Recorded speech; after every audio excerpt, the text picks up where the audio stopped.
तो भगवान शंकर को श्रावण प्रिय है। एक कारण कहा कि मंथन में जो विष निकला उस विष का पान किया और भगवान देवताओं ने मिलकर भगवान शंकर का जलाभिषेक किया। दूसरा कारण कहा, माता सती ने शंकर को पाने के लिए श्रावण के महीने में ही सबसे ज्यादा साधना करी है। और क्या करा था माता सती ने? एक बालू का, मिट्टी का शिवलिंग बनाती थी, प्रतिदिन शिवलिंग का निर्माण करती थी और शिवलिंग का निर्माण कर कर उसकी पूजन कर कर अर्चना कर कर उसका विसर्जन करती थी सती माता। और माता सती का नियम था भगवान शंकर को पाने के लिए शिवलिंग का। तो हमारे यहाँ शिव महापुराण में लिखा है कि पार्थिव शिवलिंग का निर्माण होना चाहिए, और पार्थिव शिवलिंग का निर्माण करना है तो उसके लिए भी वर्णन करा गया। ब्राह्मण श्वेत मट्टी के शिवलिंग का निर्माण करे, वैश्य पीली मट्टी के शिवलिंग का निर्माण करे, क्षत्रिय लाल मट्टी के शिवलिंग का निर्माण करे और शूद्र काली मट्टी के शिवलिंग का निर्माण करे। कितना बड़ा शिवलिंग बनाना चाहिए? अगर हम पार्थिव शिवलिंग का निर्माण कर रहे हैं या हमारे घर में हम कोई मूर्ति रख रहे हैं या हमारे घर में हम कोई मूर्ति को विराजमान कर रहे हैं, तो उस मूर्ति का भाव कितना बड़ा होना चाहिए? तो कहा, जमीन पर अपने हस्त कमल को रखकर अंगूठे को ऊंचा कर कर देख लो, बस इतनी बड़ी मूर्ति घर के अंदर होना चाहिए। चाहे वो लड्डू गोपाल की हो, चाहे वो दुर्गा भवानी की हो, चाहे वो राम जी की हो, शंकर जी की हो, कृष्ण की हो, जिसकी रखना हो, बस इतनी बड़ी मूर्ति घर के अंदर होना चाहिए। क्यों? इससे बड़ी अगर मूर्ति होती है तो जैसे मंदिर में सेवा होती है उतनी सेवा की उसको जरूरत पड़ती है, और अगर इससे छोटी मूर्ति होती है, जितनी छोटी होगी उतनी सेवा कम करना पड़ती है। तो मूर्ति जितनी छोटी होगी उतना सुख प्रदान करे, उतना आनंद देगी। पर श्रावण के महीने में यदि आप रोज शिवलिंग नहीं बना सकते तो पूरे महीने में एक बार शंकर का शिवलिंग का, पार्थिव शिवलिंग का निर्माण करना चाहिए, जरूर करना चाहिए। और पार्थिव शिवलिंग का निर्माण कर कर उसकी आराधना, उसकी अर्चना, उसकी पूजन करना चाहिए। नमः शिवाय, ओम नमः शिवाय, ओम नमः शिवाय, नमः शिवाय। पार्थिव शिवलिंग का जब भी निर्माण करें, किसी थाली में या पात्र में, जिसमें भी आप निर्माण कर रहे हैं, उस पार्थिव शिवलिंग को बनाने से पहले उसके अंदर, पात्र के अंदर एक बेलपत्र रखे। बेलपत्र क्या? आपको कथा में कल कहा था, बेलपत्र का वृक्ष माता पार्वती के नयन अश्रु से प्रकट हुआ है, और रुद्राक्ष का वृक्ष शंकर भगवान के नयन अश्रु से प्रकट हुआ। तो बेलपत्र रखकर फिर उसके ऊपर शिवलिंग का निर्माण करें, फिर उसके ऊपर शिवलिंग, उसका लाभ आनंदित होगा, उसका सुख आनंदित होगा, वो आनंद फल देने वाला होगा। कई लोग सीधे थाली में शिवलिंग बना देते हैं। माता पार्वती के हस्त कमल पर शिवलिंग का निर्माण है महाराज, हस्त कमल सुख देने के लिए। तो भगवान शंकर के शिवलिंग का निर्माण करें। माता सती ने भी किया। यही श्रावण के महीने में माता सती शंकर भगवान के शिवलिंग का निर्माण करती है, पूजन करती है, अर्चना करती है। फिर शाम के समय उस शिवलिंग को मस्तक पर स्पर्श कर कर जलाशय में, कुंड में, जल में, बावड़ी में, कुएं में, तालाब में उसका विसर्जन करती मां।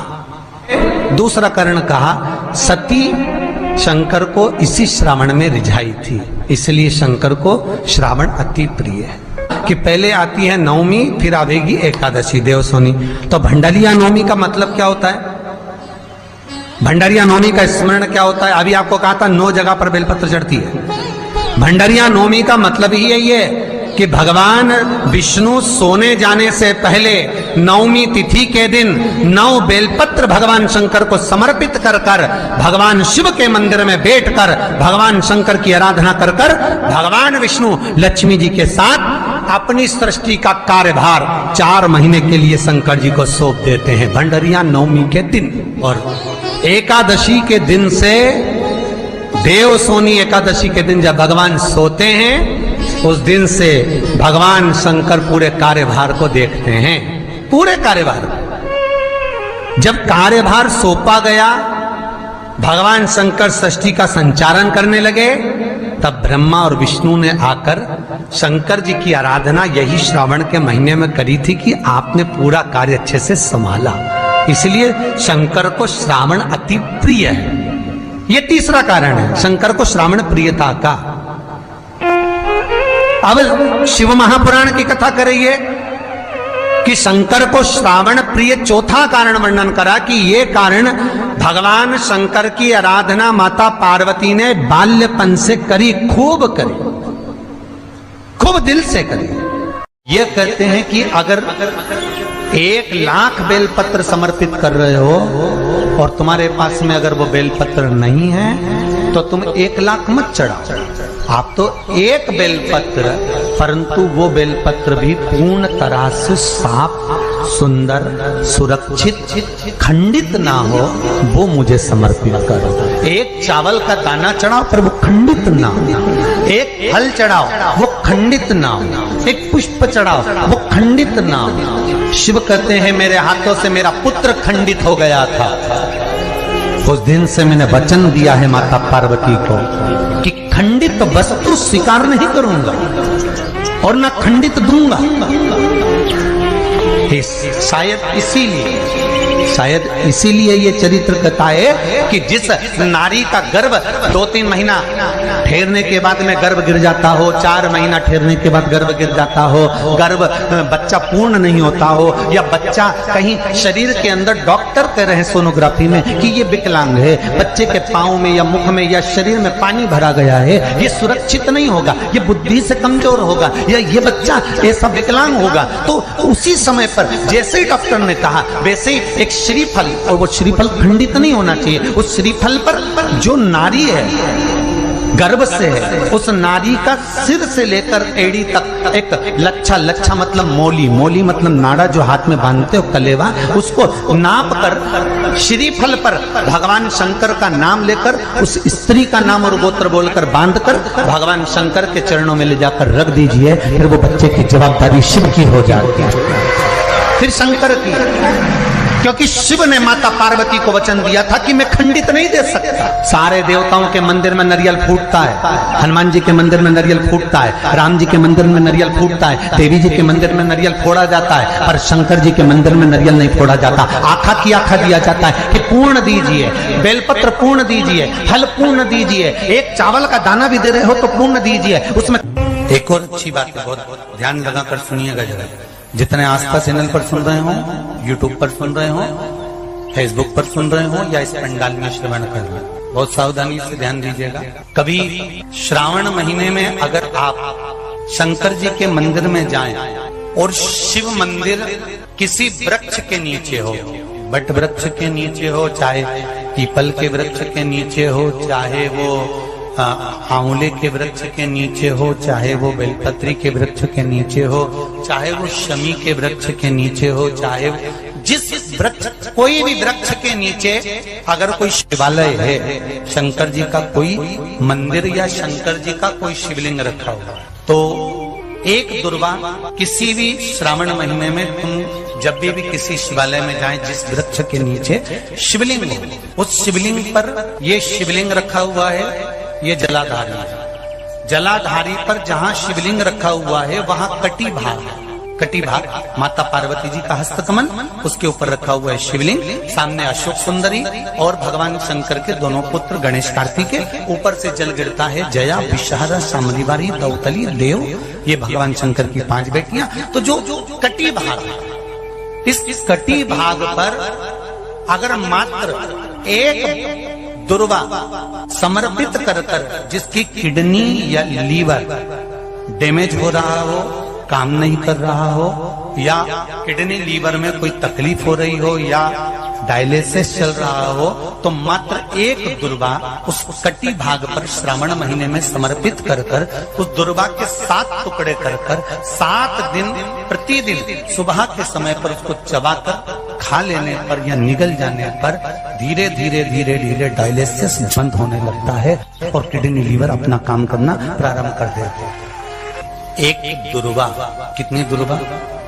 एक दुर्वा, मात्र एक दुर्वा।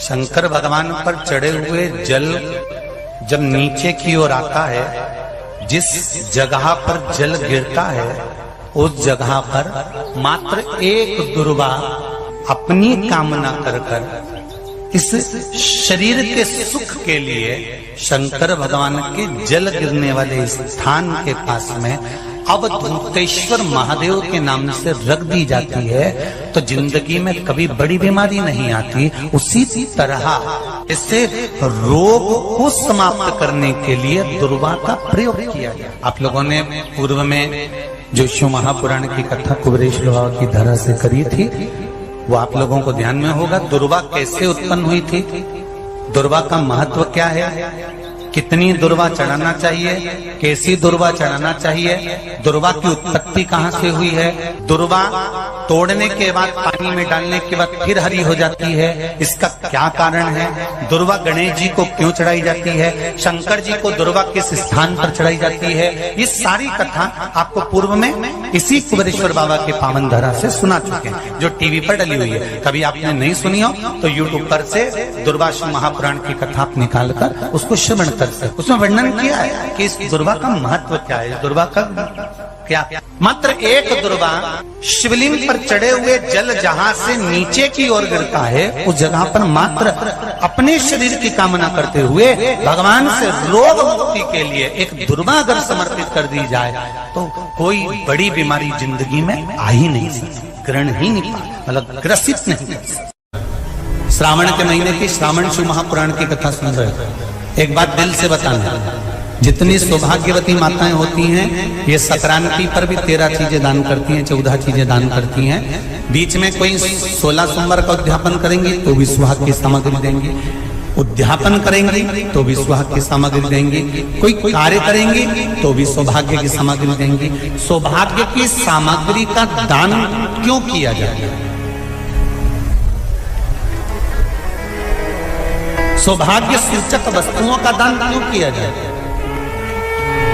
सौभाग्य की वस्तुएं क्यों प्रदान करी जाती है, क्यों दी जाती है, उसका कारण क्या है।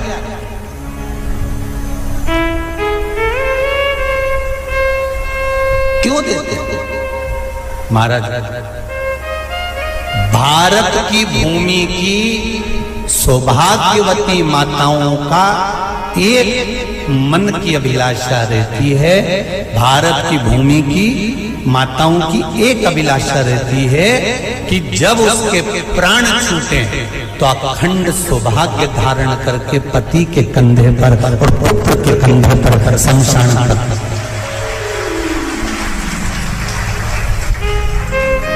ये भारत की भूमि की माताओं की सोच, उनके मन का संकल्प, उनके मन का भाव।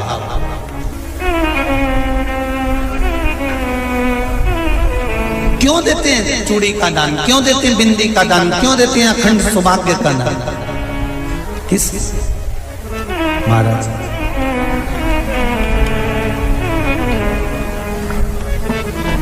मेरे हाथों में भर भर के चूड़ी रहे,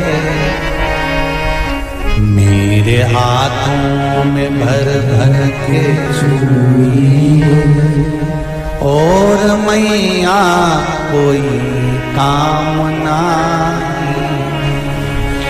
मेरे मस्तक पे चमकती चूनर रहे, मेरे मस्तक पे चमकती चूनर रहे और मैया कोई कामना, मेरी मांगों में भर भर के सिंदूर रहे, मेरी मांगों में भर भर के सिंदूर रहे और मैया कोई कामना नहीं, मेरे पाँव में बिछुड़ी का जोड़ा रहे। एक बिछुड़ी नहीं, कितनी? 2, 3, 4, 5। एक एक पाँव में जोड़े से बिछुड़ी होना चाहिए, केवल एक नहीं, सिंगल नहीं। वो तो आजकल का फैशन हो गया महाराज, जो केवल एक बिछुड़ी धारण कर लो उसी में फैशन दिखे। श्रावण की शिव महापुराण की कथा कहती है, जब बेटी को विदा करा जाता है और पहली बार बेटी के पांव में जब बिछुड़ी डाली जाती है, तो वो बिछुड़ी भी अलग अलग नहीं होती, उस बिछुड़ी के जोड़ को चेन से एक दूसरे से बंधा हुआ होता। बोला सही है कि गलत?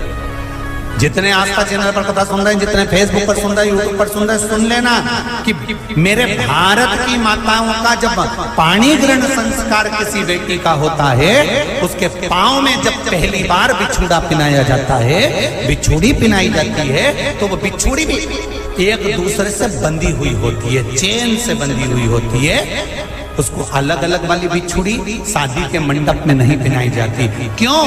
जैसे ये बिछुड़ी एक दूसरे से पांव में बंधी हुई है, तुम्हारी जिंदगी अंतिम श्वास तक ऐसी ही बंधी हुई है, यही वर्णन है।